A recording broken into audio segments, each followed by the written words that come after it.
Lorsque nous regardons des événements sportifs, nous avons tendance à nous comparer aux meilleurs et aux années précédentes pour voir si nous avons fait des progrès et peut-être trouver de nouveaux moyens de s'entraîner et de former notre propre corps et fixer de nouveaux objectifs. Nous devons rester conscients que nous et les autres n'avons pas forcément eu les mêmes moyens et opportunités de nous former, ni même les mêmes outils pour y parvenir. Il faut rester conscient que chacun a des limites sur ce qu'il peut espérer atteindre. Dans la première vidéo, nous avons établi que l'exercice est essentiel à notre survie de manière saine et productive, et pour contribuer à notre croissance. Nous avons soulevé la question de savoir dans quelle mesure devrions-nous faire du sport, et est-ce que le sport d'élite, le sport de haut niveau, contribue davantage à la société. Nous avons commencé par établir que le contexte social ne donne pas à tous les mêmes chances égales. La capacité à s'entraîner, l'accès aux installations et le timing pour la performance sont des caractéristiques essentielles pour atteindre le niveau élite, mais dans la plupart des cas et des sports sont très inégales. Nous avons vu comment les technologies dans des domaines très inattendus deviennent des facteurs de victoire et de progrès de performance, surtout pour les mieux sponsorisés. Nous avons adressé cela à travers 4 aspects: les équipements, les installations, les méthodes d'entraînement et la nutrition. Les améliorations des performances, en particulier pour l'élite, sont dues aux changements technologiques. Nous avons vu que la génétique montre que nous ne sommes pas égaux en ce qui concerne les performances et que vos plus grands champions ne méritent peut-être pas votre adulation, mais peut-être votre curiosité. Aujourd'hui, nous allons nous attaquer à l'utilisation la plus controversée, la plus incomprise, mais la plus efficace pour améliorer les performances. Il ne s'agit pas seulement de dopage, mais cela inclut des produits acceptés, la vision floue de la population et les tentatives dérisoires de le contrôler, ou plutôt de faire semblant de contrôler. Restez à l'écoute, vous allez être très surpris.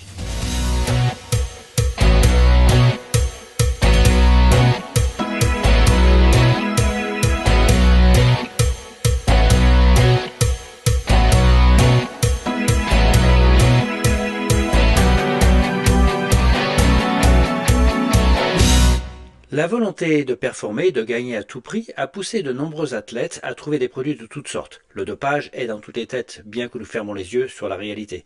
Il n'y a aucun intérêt, à tout niveau, d'attraper quelqu'un qui ne respecterait pas les règles, car cela ne ferait que donner une image négative à ce sport. Le sport est dirigé par des fédérations qui aspirent à la reconnaissance pour rendre le sport plus attractif, plus spectaculaire, avec plus de records. Pour aborder et comprendre ce sujet très conversé, nous le diviserons en 4 parties. La première consiste à utiliser des produits acceptés pour conserver une image propre tout en offrant de meilleures performances avec quelques solutions alternatives autorisées. Il existe des produits qui ont été jugés illégaux, mais ne vous laissez pas berner. Pour atteindre ce statut de produit interdit, cela doit être très évident et cela prend beaucoup de temps. La troisième partie, nous devons discuter les AUT, autorisations d'usage à des fins thérapeutiques. Ceux-ci permettent aux athlètes de prendre n'importe quelle substance interdite, soulageant ainsi les fédérations des contrôles et évitant les batailles juridiques. Et la quatrième concerne évidemment les tests, qui doivent paraître bien organisés et approfondis. Pour cela, les fédérations ont mis en place des organismes extérieurs tels que l'AMA, l'Agence mondiale antidopage, qui contrôle les athlètes délinquants et déchargeant les fédérations de toute implication supplémentaire. La solution la plus pratique pour toutes les fédérations consiste simplement à autoriser les drogues. Le meldonium augmente la vascularisation du muscle cardiaque, réduit le rythme cardiaque, apportant plus d'oxygène aux muscles. En cela, il augmente l'endurance et aide à récupérer des efforts. Le produit existe depuis des années 1970. Il n'a été inscrit sur la liste des interdictions qu'en 2016. Il existe de nombreux autres meldoniums qui améliorent probablement les performances dans le monde. Mais qui aurait intérêt à les divulguer?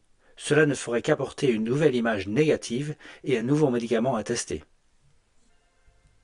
La créatine est un médicament très largement utilisé dans le monde et ne nécessite pas de prescription dans de nombreux pays. La créatine est un petit peptide composé de 3 acides aminés, la glycine, l'arginine et la méthionine. La créatine peut aider rapidement à la création de masse musculaire, réduire la teneur en graisse du muscle et pourrait augmenter la force de 0,5 à 10%, selon certaines études.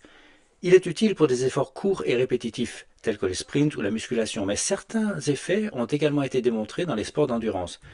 Puisque personne n'ose faire une étude clinique fiable sur ce produit, celle-ci est autorisée par toutes les fédérations. On estime que 50% des athlètes universitaires américains utilisent la créatine. Les ventes en 2000 s'élevaient de 300 millions de dollars. Elles sont estimées à bien plus d'1 milliard de dollars aujourd'hui dans une industrie nutritionnelle de 3 milliards de dollars. Il est difficile d'imaginer qu'il ne soit pas efficace. Qui financerait une étude clinique pour prouver ou infirmer ses effets? Le marché de la nutrition sportive était de 8,6 milliards de kilos en 2013 et devrait atteindre 14,7 en 2020 d'après Statista, bien supérieur au volume dépensé pour la malnutrition dans les pays en développement. La caféine est une substance couramment utilisée. Elle est utilisée comme stimulant à court terme et augmente la tension artérielle, augmente le pouls, l'acide gastrique, décompose les réserves de graisse et libère le contenu de la graisse dans la circulation sanguine. Ce dernier effet semble retarder de 50% la déplétion du glycogène dans le muscle, permettant à l'athlète de travailler plus longtemps. Les autorités autorisent une dose de 12 mg par litre d'urine, correspondant à 8 bonnes tasses de café. Cependant, le niveau sera bien plus bas au moment où l'athlète sera contrôlé après la compétition. 50% ont disparu au bout de 3 à 5 heures. Question, est-ce que ça aide? Si oui, pourquoi ce n'est pas du dopage? L'agoniste bêta-2 adrénergique agit comme un stéroïde sur le corps. Les stéroïdes ont de nombreuses propriétés. Bronchodilatateur, détend les muscles et les poumons, réduit la graisse corporelle, augmente la température, augmente le métabolisme. Un exemple est le clenbuterol. Il est également utilisé comme médicament contre l'asthme chez les chevaux. Le clenbuterol est sur la liste des substances interdites. Un autre exemple est l'albutérol ou salbutamol, qui est l'un des produits les plus déroutants et l'utilisation la plus répandue d'une substance améliorant la performance, le médicament anti-asthme. Salbutamol, le médicament anti-asthme, est largement vendu sous le nom de Ventoline ou d'autres marques. Il a été découvert en 1966 et est devenu interdit en 1972 lorsque les premiers contrôles antidopage ont été instaurés. Rick Demont, 16 ans, a perdu sa médaille d'or du 400 mètres nage libre aux Jeux Olympiques de Munich en 1972 après un test positif à l'éphédrine dans son médicament contre l'asthme Marax. En 1986, le Comité olympique international a autorisé l'utilisation du salbutamol inhalé, bien que d'autres agonistes bêta-2 ne l'aient été. Cependant, en 1990, compte tenu de la forte augmentation du nombre d'utilisateurs, il a autorisé l'utilisation de bêta-2 agonistes à condition de fournir une preuve d'asthme. Chaque bouffée de ventoline orale augmente la consommation d'oxygène de 0,3 litres, ce qui est très critique pour les sports aérobiques. Pour la natation, par exemple, c'est la restriction de performance la plus critique. Rick Demont, mais aussi Mark Spitz, le 7 fois médaillé d'or olympique, étaient des asthmatiques. Grâce à cela, les nageurs peuvent aujourd'hui effectuer la coulée sous l'eau de 15 mètres, plus efficace, nouvellement autorisée pour chaque longueur. Les non-asthmatiques n'auraient aucune chance. Phelps et d'autres font le 400 mètres 4 nage individuel, l'épreuve de natation la plus gourmande en oxygène, avec des coulées de 15 mètres pour chacune des 8 longueurs. Les non-asthmatiques déclarés ne pourraient pas. Le salbutamol est largement utilisé à la place du clenbuterol interdit comme stéroïde anabolisant. L'AMA autorise l'exemption pour 1600 microgrammes sur 24 heures. Cela correspond à 8 bouffées de ventoline. Conformément aux précautions médicales d'usage du produit, les 4 premières inhalations sont un maximum par jour. Les 4 autres supplémentaires doivent être effectuées sur surveillance hospitalière. L'AMA autorise donc 8 inhalations par jour, correspondant au seuil de 1000 nanogrammes par millilitre dans les échantillons d'urine. En 2007, le cycliste Petacci a été attrapé avec 1352 nanogrammes par millilitre, bien au-dessus de sa prescription. En 2014, Ulissi a été arrêté en 1920 avec nanogrammes par millilitre et a été suspendu par sa fédération suisse car il ne pouvait fournir aucune explication. Froome, plusieurs fois vainqueur du Tour de France, a été testé avec plus de 2000 nanogrammes par millilitre, mais a été excusé car son équipe a fourni une utilisation acceptable. Le médicament a une demi-vie dans l'organisme de 5 à 6 heures et toute trace a disparu en 24 heures. Si l'on considère qu'il faut faire 8 bouffées par jour sous surveillance hospitalière, pour atteindre le seuil de 1000 nanogrammes par millilitre d'urine, que la dégradation est de 50% toutes les 6 heures et que 2000 nanogrammes par millilitre est désormais acceptable, cela devient vraiment ridicule. Le salbutamol est disponible sous forme de comprimés, de liquides et de suppositoires, qui ne sont en théorie pas autorisés pour les sportifs, mais personne ne peut détecter la forme pharmaceutique. Au lieu de combattre les autorités sportives, elles ont assoupli les exigences en matière d'AUT pour ce produit. Et aujourd'hui, une simple déclaration d'usage par le médecin est requise. L'asthme est potentiellement une restriction de performance pour peut-être 8% de la population. Si une crise survient pendant une compétition, elle peut être minimisée avec une bonne préparation. Les asthmatiques non déclarés n'ont pratiquement aucune chance d'atteindre le sommet dans la plupart des sports. Est-il utilisé comme amélioration pour augmenter la consommation d'oxygène et les performances, ou est-ce une possibilité de prendre un agoniste B2? 76% des nageurs sont déclarés asthmatiques et 80% des skieurs de fond, d'après Physician and Sports Medicine en septembre 2011. Ces partisans mentionnent que les athlètes respirent beaucoup plus d'air et que les personnes normales et courent donc un plus grand risque de développer des réactions allergiques. L'air froid est souligné pour les sportifs d'hiver et le chlore pour les nageurs. Avec 8% des enfants pouvant développer de l'asthme, le pourcentage de 80% pour l'ensemble des sportifs d'endurance est ahurissant. Le corps médical suggère qu'un bon échauffement peut éviter les crises d'asthme pendant les compétitions. Avec le soutien de l'industrie pharmaceutique, la profession médicale a déclaré l'asthme de l'effort comme pathologie dans les années 1990. Cela a permis au marché du salbutamol d'exploser et de passer d'un marché maximum de 8% à des niveaux beaucoup plus élevés avec des dosages beaucoup plus hauts. À l'origine, l'asthme était reconnu comme une maladie déjà en 4000 BE. Il était de 4% et il est censé être proche de 8%, principalement dans les pays développés. Dans les années 1960, la constriction bronchique induite par l'exercice, l'asthme de l'effort, était désignée comme une pathologie. De nombreux médicaments ont été développés pour ce marché en croissance rapide. Aux Jeux olympiques de 1972, il était censé être contrôlé. La ventoline était sur le marché en 1980. En 2004, l'AMA, l'Agence mondiale antidopage, l'a retirée de la liste interdite car elle était trop largement utilisée par les athlètes. Aujourd'hui, la plupart, sinon la totalité des athlètes, sont déclarés asthmatiques. Compte tenu d'un usage aussi répandu et d'un dosage aussi élevé autorisé, il est difficile de croire que ce médicament puisse conduire à des performances sportives propres. Peut-être faudrait-il organiser des compétitions séparant les asthmatiques déclarés des autres. En fait, le marché des aérosols devrait atteindre 191 milliards de dollars d'ici 2032 et le marché de l'albutyrol simplement atteindrait 8 milliards de dollars d'ici 2030. Il existe bien d'autres produits ou médicaments légaux ou acceptés. Là, ce ne sont que quelques exemples. Cependant, certains ont été jugés illégaux. 100 à 150 molécules sont interdites en permanence, certaines ne sont interdites que pendant les compétitions. Cette liste est publiée chaque année par l'Agence mondiale antidopage. Ce n'est pas grand-chose si l'on considère que 30 à 50 molécules nouvelles sont approuvées chaque année.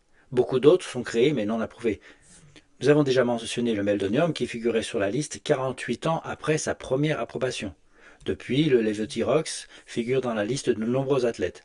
Ce médicament thyroïdien aide la performance de 3 manières: stimulation de l'organisme, perte de la graisse et action anabolisante potentielle. C'est évidemment idéal pour les sports d'endurance, le cyclisme, la course à pied, etc. Ce produit n'est pas interdit et ne sera probablement jamais.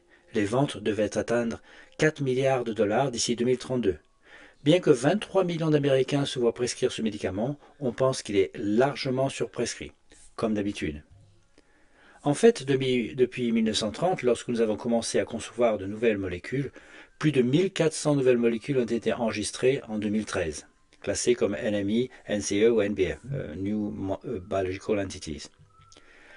Avec toutes les formes pharmaceutiques, utilisation ou version commerciale, cela fait pas moins de 35 000 produits homologués. De plus, seuls quelques-uns parviennent à obtenir le statut d'approbation. En fait, environ 7 000 produits sont en développement, mais seulement 50 à 60 sont approuvés chaque année. Les autres molécules sont souvent enregistrées et conservées dans les tiroirs des grandes sociétés pharmaceutiques. Cela fait beaucoup de produits potentiels. Le développement passe par les différentes phases, de la découverte jusqu'à la commercialisation. Le coût de ce processus complet peut atteindre 2,5 milliards de dollars. Ceux qui ont atteint le marché l'ont fait car ils ont un potentiel de vente d'au moins 1 milliard de dollars par an. Nous avons vu que de nombreux produits très efficaces sont non seulement acceptés, mais très utilisés, notamment par les athlètes d'élite dans des proportions et des dosages qui défient l'éthique. De nombreux produits figurent dans une liste interdite, cependant cette liste est minuscule, mais le nombre de produits déjà existants, et pour la plupart développés quotidiennement, est toujours plus puissant, plus efficace en termes de performance que les précédents. Il faut des décennies pour qu'un produit atteigne cette liste d'interdiction. De plus, les fédérations, les CIO et les athlètes ont créé les AUT, autorisation d'usage à des fins thérapeutiques. Grâce à diverses pressions de la part des fédérations mondiales, des athlètes, des promoteurs sportifs et du domaine médical, le processus d'AUT a été créé. Poussé par des pressions juridiques, les athlètes, pour permettre à certains de prendre tout médicament comme nécessaire pour traiter une maladie ou un état. La liste des AUT interdite par l'AMA est donc superflue. Lorsque les Fancy Bears, un groupe de hackers russes, a menacé de divulguer les dossiers médicaux de certains athlètes, y compris les AUT, le monde du sport est devenu fou. Mais seuls quelques noms ont été révélés et l'affaire a été étouffée. Était-ce dû à l'accès limité aux dossiers médicaux? En raison d'un accord national de chantage, c'était la suite d'une découverte russe d'une allégation de dopage sponsorisé? En raison d'un accord privé avec certains athlètes? Néanmoins, les AUT sont des secrets bien gardés par tous les athlètes de toutes les nations. L'Australie estime qu'il y a eu 200 AUT en 2012 pour 58 sports. Il existe des AUT pour la ritaline, une molécule utilisée dans le trouble déficit de l'attention, principalement chez les enfants, mais utilisée comme stimulant chez les sportifs. Chaque année, ce sont la natation, le cyclisme, l'athlétisme qui connaissent le plus de nombre d'AUT. La liste des produits interdits de l'AMA est obsolète, remplacée par les AUT. Ces secrets bien gardés n'incluent pas uniquement les médicaments contre l'asthme qui nécessitent même pas d'AUT, comme mentionné précédemment. L'utilisation d'AUT, outre l'attention déficit, comprend l'hydrocortisone, l'insuline, l'oxycodone, l'hormone de croissance humaine et la testostérone. Pour l'hormone de croissance humaine, est également un très bon exemple. C'est une hormone synthétique qui a été développée en 1985 et approuvée par la FDA pour des utilisations spécifiques chez les enfants et les adultes. Chez les enfants, les injections d'hormones de croissance sont approuvées pour traiter les troubles génétiques rares, les maladies rénales chroniques et la petite taille des enfants. Pour les adultes, il est destiné au syndrome de l'intestin court, aux tumeurs hypophysaires, très rares, et la fonte musculaire résultant du VIH.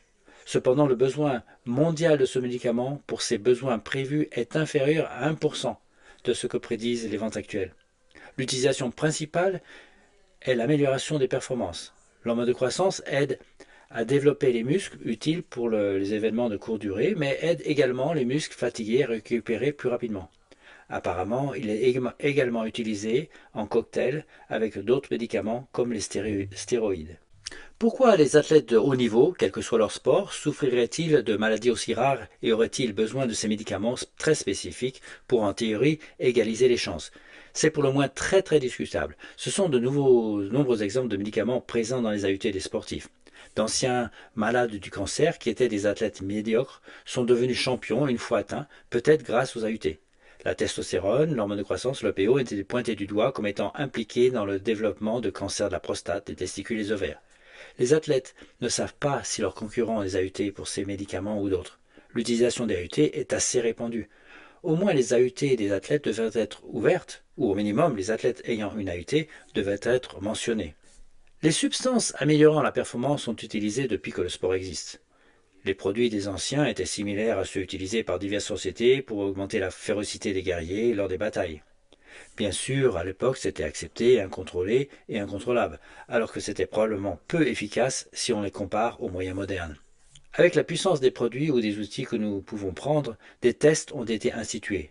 Donc, tout va bien et tout est juste, n'est-ce pas?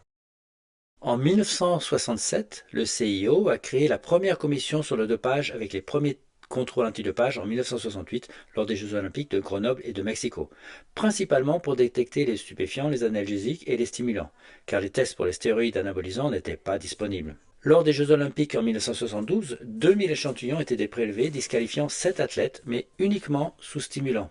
À Montréal, moins de 800 tests ont été effectués et n'incluaient que les stéroïdes, ce qui a entraîné la disqualification de 1,4% des athlètes quand même. En 1983, lors des Jeux panaméricains, les tests surprises avec un nouveau test sur les stéroïdes ont entraîné l'abandon de nombreux athlètes des Jeux. Depuis les années 1980, le contrôle des drogues s'organise avec une institution internationale, l'AMA, l'Agence mondiale antidopage, en 1999, créée comme fondation à la première conférence mondiale sur le dopage à Lausanne. Le dopage est une activité très répandue chez les athlètes. Plus de 30% des athlètes participant au championnat du monde en 2011 ont admis avoir consommé des substances interdites au cours de leur carrière. Si l'on imagine que certains ne l'admettraient pas, que certains ne savent pas ou ne veulent pas voir que les pilules données par les coachs et médecins ne sont pas que des vitamines, certains pourraient avoir peur, le nombre peut être bien trop sous-estimé. L'AMA estime que 44% d'entre eux avaient utilisé des produits alors que 0,5% des personnes testées ont été attrapées. Ceci veut tout dire. Les tests ont un coût. Le prélèvement d'échantillons d'urine et de sang et les tests de laboratoire sont coûteux et ils seraient élevés s'ils étaient effectués correctement. L'autorité antidopage australienne estime que les contrôles réguliers des athlètes devraient coûter environ 40 000 $ par athlète et par an. L'AMA est une organisation à but non lucratif créée à l'origine par le CIO. Son conseil et son comité exécutif sont composés principalement d'autorités publiques liées au sport. Le financement total est de 30 millions de $ par an. Cela représente un engagement de 0,4% en faveur du contrôle antidopage. Une enquête d'Arte révèle des chiffres alarmants sur le coût du dopage. Cela représente 0,073% des revenus mondiaux du dopage estimés à 30 milliards de dollars, ou 0,003% des revenus mondiaux estimés du sport de 700 milliards de dollars. Le coût d'un régime de dopage pour un athlète de base est de 6 000 $ par an, y compris l'ozone et la créatine, la ventoline et les acides aminés. Plus de 30 000 pour un athlète international afin d'obtenir de l'OPO, de la testostérone, de l'hormone de croissance, et plus de 100 000 pour les athlètes de haut niveau disposant de produits plus sophistiqués. Le salaire des médecins gourous dépasse les 6 millions de $. La Russie, la Chine, l'Inde produisent comme prévu 40% des substances dopantes, avec 70 tonnes de testostérone et 700 tonnes de stéroïdes produites chaque année.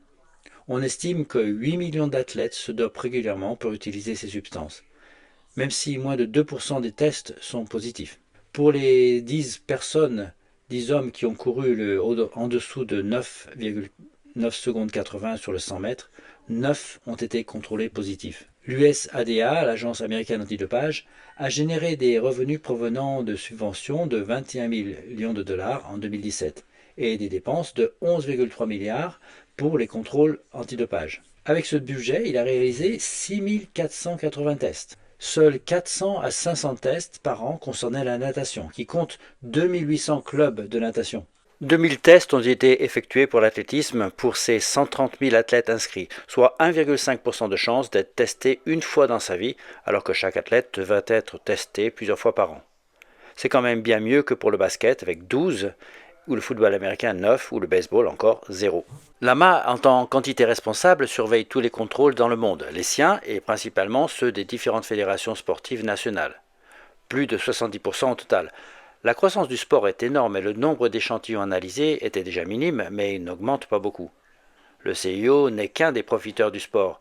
Le revenu du centième athlète sont supérieurs aux dépenses consacrées aux tests antidopage pour une nation. Les pays ne testent pas tous autant. L'AMA ne fait que surveiller. La Chine, avec ses 1,5 milliard d'habitants, arrive en tête du nombre de tests, le pays numéro 1 en nombre de médailles aux derniers JO. Les USA arrivent seulement 7e avec un tiers de la population chinoise, mais loin derrière l'Allemagne, 8 fois plus de tests, la France, l'Italie et même la Russie, le Royaume-Uni et le Japon. Mais il y a de nombreux pays encore très en avance, comme la Suède, avec 320 tests par million. De plus, le plus grand coupable ne sont pas ceux qu'on pense. En tant que pourcentage, ce n'est pas la Chine, toujours pointée du doigt. En fait, les pays qui testent le moins sont proportionnellement ceux qui échouent le plus aux tests. Les tests sont le principal outil pour identifier les coupables, pourrait-on penser. Cependant, il existe de nombreuses raisons pour lesquelles cela n'est pas efficace. Il faut connaître la molécule pour la tester. Il y a environ 200 molécules sur la liste des interdictions. Malheureusement, il existe beaucoup plus de substances dans le monde. Environ 2000 molécules sont officiellement approuvées. De plus, certaines nouvelles molécules sont découvertes ou plutôt développées, non approuvées ou pas encore approuvées. Il y a aussi beaucoup de molécules inconnues que certains manipulent en dehors des processus officiels. Et de nouveaux sont développés chaque jour. Bien que certains génériques puissent être testés génériquement, certaines drogues de synthèse peuvent contourner les seuils des tests, comme le lévothyrox par exemple. Certains médicaments mettent du temps à figurer sur la liste. Le meldonium, mentionné plus haut, est un bon exemple. Le médicament anti-ischémique développé dans les années 1970 permettant aux athlètes de récupérer plus rapidement était le médicament le plus utilisé dans le bloc de l'Est. Il est utilisé par la plupart des athlètes, mais n'a été inscrit sur la liste des interdictions qu'en 2016. L'AMA ne semble pas très désireuse d'inscrire de nouvelles molécules sur la liste. Certains dopages ne peuvent pas être testés. Le dopage sanguin consiste à transfuser son propre sang avec un taux accru de globules rouges pour améliorer la capacité aérobie et l'endurance. Il existe différents types de dopage sanguin. Utiliser les transporteurs d'oxygène synthétiques, en plus de ses propres cellules sanguines, augmenter le niveau de pO, ou simplement transférer les cellules sanguines, propres ou autres. Un test pour le pO a été validé en 2003, pour les transporteurs d'oxygène synthétiques spécifiques en 2004. Un test pour la transfusion sanguine autologue n'est pas encore disponible. Un test doit être développé pour chaque médicament. Les coûts pour développer un test fiable et acceptable par les autorités judiciaires, toujours plus existantes, s'élèvent entre 100 000 et 200 000 $ environ. Il y a environ 200 substances interdites à tester. Si les tests fonctionnent, leur efficacité est souvent limitée. Aucun organisme impliqué, le CIO, le Comité olympique national, les fédérations sportives, n'ont d'intérêt à financer la recherche sur les tests de substances interdites, étant donné les coûts, l'incertitude de la validité des résultats et surtout les responsabilités qui en découleraient. Tous parlent de dopage du bout des lèvres et évitent d'attraper les athlètes, ce qui donne toujours une mauvaise image au sport. Une fois développés, les tests doivent être précis, mais aussi irréprochables, sinon les armées d'avocats des athlètes sont prêts à surgir de derrière les portes. Le clenbutérol est un agoniste bêta-2 comme la ventoline autorisée. Cette substance largement utilisée, disponible avant les années 1980, n'est devenue détectable que 12 ans plus tard, en 1992, et a donné lieu à de nombreux contrôles positifs chez de nombreux athlètes célèbres. Pour attraper un tricheur, plusieurs tests doivent être effectués régulièrement, et non une seule fois, voire jamais. De toute façon, la plupart des comités nationaux olympiques consacrent très peu de fonds aux tests. Même les plus grands pays dépensent extrêmement peu par rapport aux revenus générés par le sport. Pour que les tests soient efficaces, les sportifs doivent être testés fréquemment, surtout compte tenu du cycle de vie des médicaments dans l'organisme. Comme nous l'avons vu ci-dessus, il n'y a même pas assez de fonds pour tester chaque athlète une fois dans sa carrière. Avec les millions de dollars impliqués, on peut s'attendre que quelqu'un tente de contourner les procédures pour garantir les résultats négatifs. Premièrement, les échantillons ne sont pas aussi sécurisés qu'on le pense. Deuxièmement, les testeurs sont aussi des personnes. Tester un athlète multimillionnaire et ses avocats est un véritable défi. Troisièmement, nous supposons que les laboratoires de tests sont également sécurisés. Ce ne sont pas des banques, et il y en a des millions en jeu. Mais peut-on être sûr que l'Azerbaïdjan, la Turquie ou encore la Chine dépenseraient sans retenue pour assurer la parfaite sécurité des échantillons tout au long du processus, étant donné qu'il en résulterait le bannissement d'un athlète local, une image très négative?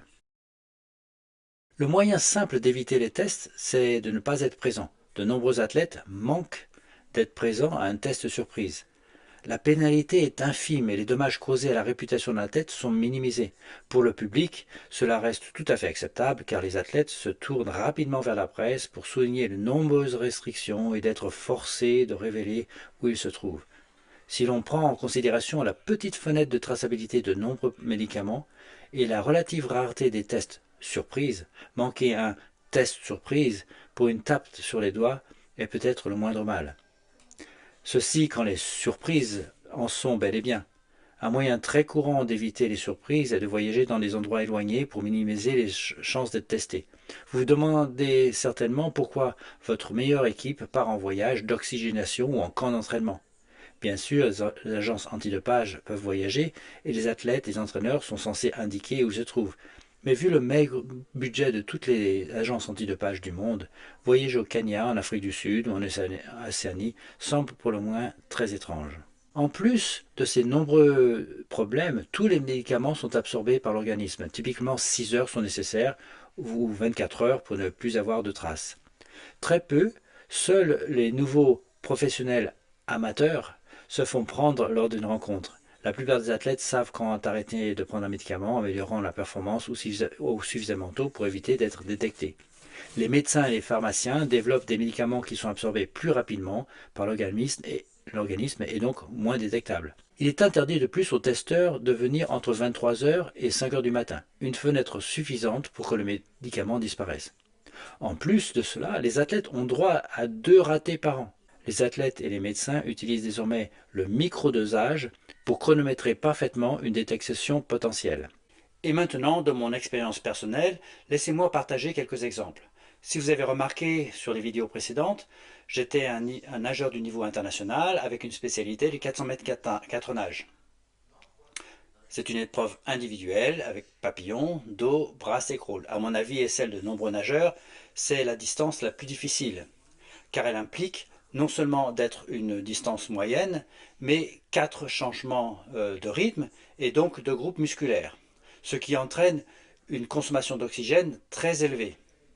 Et de plus, la difficulté de ne pas pouvoir gérer son effort comme on le ferait pour un 400 mètres nage libre par exemple. Dans cette discipline, on essaie de minimiser le stress entre chaque transition de nage. Dans mon cas, et dans les autres, on essaie de rendre le papillon le plus limpide possible pour minimiser la consommation d'oxygène. En dos, la respiration est plus facile puisque la tête est hors de l'eau tout le temps, sauf qu'il faut utiliser ses battements, ce qui implique une consommation d'oxygène. Ensuite, la brasse. Pour être limpide, cela implique une glisse et donc une respiration plus longue entre chaque mouvement. Pour moi, c'était le moment, après 3 ou 4 de ces mouvements, où les poumons commencent à brûler, la respiration devient dure et l'acide lactique se remplit dans tous les muscles. Le fin de la course devient très douloureux, si on veut faire bien sûr. J'aurais certainement dû recevoir un diagnostic de bronchoconstriction induite par l'effort, l'asthme de l'effort. Mais encore une fois, tout le monde souffre de ce problème si vous maximisez votre effort. À un certain moment, l'oxygène n'atteint plus vos muscles. C'est le sport, n'est-ce pas? Avec de la ventoline, j'aurais certainement pu éliminer toutes ces douleurs et gagner de précieuses secondes sur mon temps. Au fil du temps, j'ai rencontré certains nageurs qui avaient été classés devant moi. Tous avaient été déclarés asthmatiques. Je ne savais rien de tout cela à l'époque, mais de nombreux nageurs m'ont confirmé qu'une fois qu'ils avaient été diagnostiqués avec de l'asthme de l'effort, leur performance s'était considérablement améliorée. Évidemment, bien qu'on ne puisse jamais rien prouver, j'ai été témoin de nombreuses fois où des nageurs étaient médiocres pendant les entraînements et soudain brillaient durant les hautes compétitions de haut niveau. Le mental, disait-on. C'est mon époque, l'époque où les nations de l'Est brillaient, les femmes bien sûr, mais les hommes aussi. Pour ma part, je buvais un expresso avant la finale et je prenais un de ces comprimés de vitamine C dissolvant dans de l'eau le matin. Je pensais que je trichais, comme on peut être naïf. C'est tellement ridicule comparé à ce que prenaient les gens à cette époque, en plus des produits autorisés. Et cela n'a rien à voir avec les protocoles de dopage aujourd'hui, les cocktails microdosés pour maximiser l'efficacité et annihiler les chances de se faire prendre, malgré les passeports biologiques des athlètes et les faux tests surprises. Cette expérience personnelle ne vous convaincra certainement pas, mais peut-être elle vous fera réfléchir. Chaque athlète, quel que soit le sport, veut s'épanouir, s'améliorer et éventuellement exceller et gagner. Cela commence toujours par un travail acharné. Pour continuer la progression, on travaille plus fort. Pour s'améliorer encore, l'optimisation des techniques avec les meilleurs coachs et les bonnes équipes et outils. Lorsque cela stagne et que le corps ne permet pas d'en faire plus, on pense à l'aide nutritionnelle avec une alimentation améliorée. Lorsque cela ne suffit plus, les produits autorisés peuvent être essayés car ils sont facilement accessibles, autorisés et souvent utilisés par tous les autres principaux concurrents, caféine, créatine, ventoline. Pour accéder et rester au niveau élite, le pas est déjà franchi pour essayer de premières substances interdites. Ensuite, ce n'est qu'une question de dosage. Si cela échoue, ou si cela ne suffit pas, Les AUT donnent libre accès à des substances plus puissantes.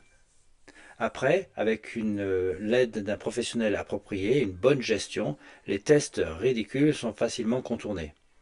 Ce sont les étapes nécessaires pour atteindre le niveau d'élite. La pression pour la performance, le CIO, les nations, les fédérations dépensent en communication, mais ne se soucient que peu du contrôle des performances. Ils permettent simplement à de nombreux médicaments améliorant la performance, ventoline, créatine, et de fermer les yeux sur une utilisation ridiculement croissante. Ils ont créé les AUT pour les drogues extrêmement dures, mettant ainsi le voile sur la transparence et évitant d'éventuels problèmes juridiques et de discussions négatives. Ils autorisent un seuil totalement déraisonnable grâce à l'appui du corps médical et à la protection des lois inappropriées. Ils consacrent de minuscules sommes aux tests uniquement à des fins de relations publiques, ce qui est un vrai pied de nez au public. Pour le public, le volume des ventes de nombreux médicaments, plusieurs fois supérieur à l'usage thérapeutique réel attendu par des vrais patients, devrait être une révélation. Les revenus du sport, les médicaments pharmaceutiques et d'autres profiteurs dépassent tellement la volonté d'une certaine transparence que le potentiel test antidopage est en retard de plusieurs générations sur le développement et l'utilisation des médicaments. Oui, nous ne pouvons rien faire contre ce fait. Le pire que nous puissions faire pour le sport est de croire que les fédérations, les CIO, jouent un jeu équitable. Il faut juste considérer que c'est un spectacle, mais pas un sport. Le sport est censé être un moyen de se dépasser, de se forger un mental et de tenter de trouver ses limites. Au fil des années, comme dans d'autres domaines, nous avons créé des événements pour améliorer la performance humaine. Avec le soutien des médias et des sponsors, nous nous concentrons sur les performances des stars qui les réalisent. Pour atteindre des niveaux de performance plus élevés, il faut des athlètes plus spécialisés. Pour gagner et atteindre de nouveaux sommets, les athlètes ne se contentent pas de s'entraîner plus fort et mieux. Il faut avant tout avoir la physiologie adéquate et adopter maintenant les produits professionnels améliorant les performances. Pour accéder à l'élite, il faut adopter certains produits, oublier la détermination, le travail acharné, l'équité, le courage, la discipline. La nutrition spécifique des produits autorisés comme la ventoline, la créatine, voire le PO, jusqu'à obtenir votre dosage spécifique de stéroïdes, les plans pour éviter ou contourner le ou les tests, le microdosage, les nouveaux produits et ainsi de suite. Vous réussirez même sans faire autant d'efforts que ceux qui n'en utilisent peut-être pas autant. Bien sûr, vous ne croyez pas tout cela. Vous préférez penser que seuls quelques-uns doivent le faire, mais dans l'ensemble, c'est bien contrôlé, n'est-ce pas? Les dopés ont toujours été attrapés et tout va bien. Leurs performances inhumaines ont été mises à jour. Les nombreuses mesures et prévalences des utilisateurs sont de belles études, mais non pertinentes. Le marché des stéroïdes de 3,4 milliards de dollars n'est jamais utilisé pour le sport, bien sûr.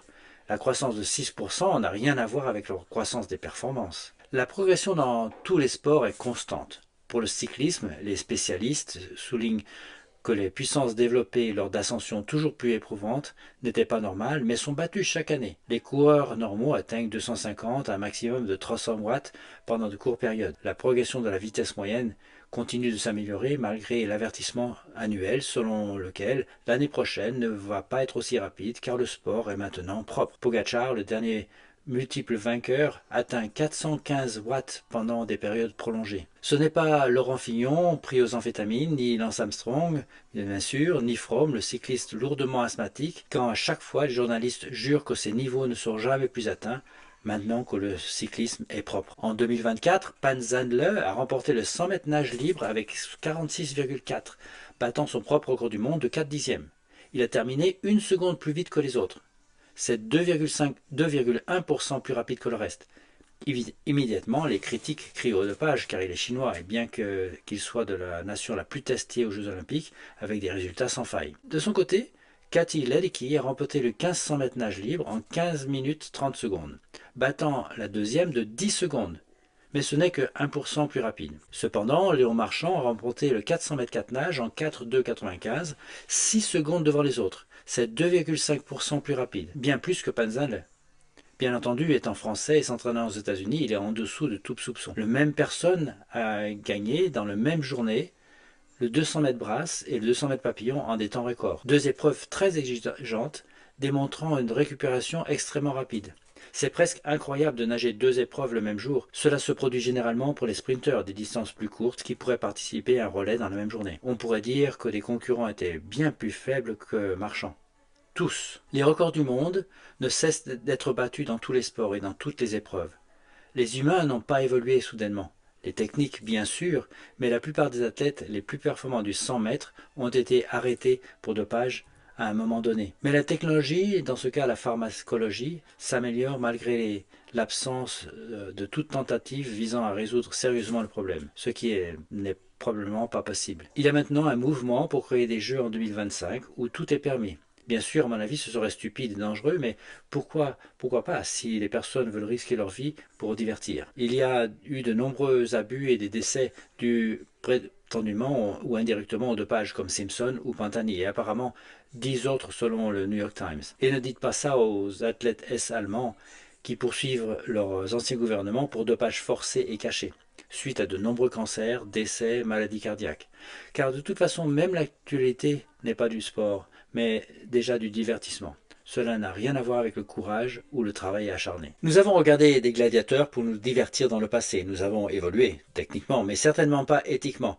Nous avons évolué dans la subtilité. Nous savons mieux désormais prétendre que c'est bon pour l'humanité. Les dictateurs, le Sénat et les pouvoirs romains ont été remplacés par nos nouveaux dieux en qui nous faisons aveuglément confiance, guidés par les nouvelles dictatures, le CIO, les fédérations, l'industrie des médias, soutenue par une industrie juridique, les médias et la profession médicale, qui ne sont pas célèbres pour leur éthique, mais plutôt pour leur égoïsme ou généralement leur stupidité, des qualités généralement liées. Nous avons vu que les différences sociales ont un impact sur les chances d'atteindre le niveau d'élite. Nous avons examiné que certaines technologies sont nécessaires pour s'entraîner correctement et obtenir des performances adéquates mais inégales. Nous avons vu que la génétique est devenue le moteur principal pour atteindre le niveau élite. Sans une physiologie appropriée, l'homme ou la femme ordinaire n'a aucune chance de concourir à un niveau élevé, peu importe la façon dont on s'entraîne ou on essaie. Aujourd'hui, cette 4e partie analysait ce que j'appelais les améliorations fallacieuses. J'espère que vous avez vu que les athlètes peuvent gravir très facilement les échelons de la consommation de produits améliorant la performance. Certains sont simplement disponibles, les principaux sont simplement légaux ou acceptés. De nombreux autres médicaments autorisés figurent sur la liste des 200 odd produits interdits. De nombreux autres médicaments approuvés ne figurent pas sur la liste et ne le seront pas avant un certain temps.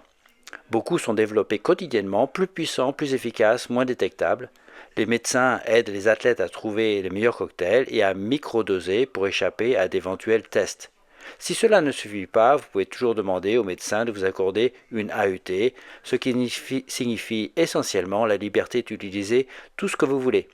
Les avocats ont tout le loisir pour protéger les athlètes d'une éventuelle suspension. Les tests ne sont qu'un moyen vague de faire semblant de faire quelque chose et de donner aux plus crédules l'impression que le sport d'élite est propre. Les financements ridicules, les problèmes d'échantillonnage, des problèmes de tests ne suffiront jamais, d'autant que plus qu'il n'y a absolument aucune volonté d'attraper qui que ce soit, car cela donnerait une mauvaise image. Avec autant d'argent en jeu et franchement le public, nous, applaudissant, souhaitant des performances plus élevées, meilleures, plus rapides, qui peut arrêter cela? Les athlètes gagnent énormément d'argent et sont obligés d'accepter des choses s'ils veulent avoir une chance de concourir. C'est triste, mais c'est vrai. Les sports d'élite n'apportent aucune valeur aux sociétés. Cela enrichit beaucoup de gens, comme d'habitude, mais cela nuit aux besoins d'exercice des nations. Oui, le sport c'est bien, le sport d'élite est son antithèse.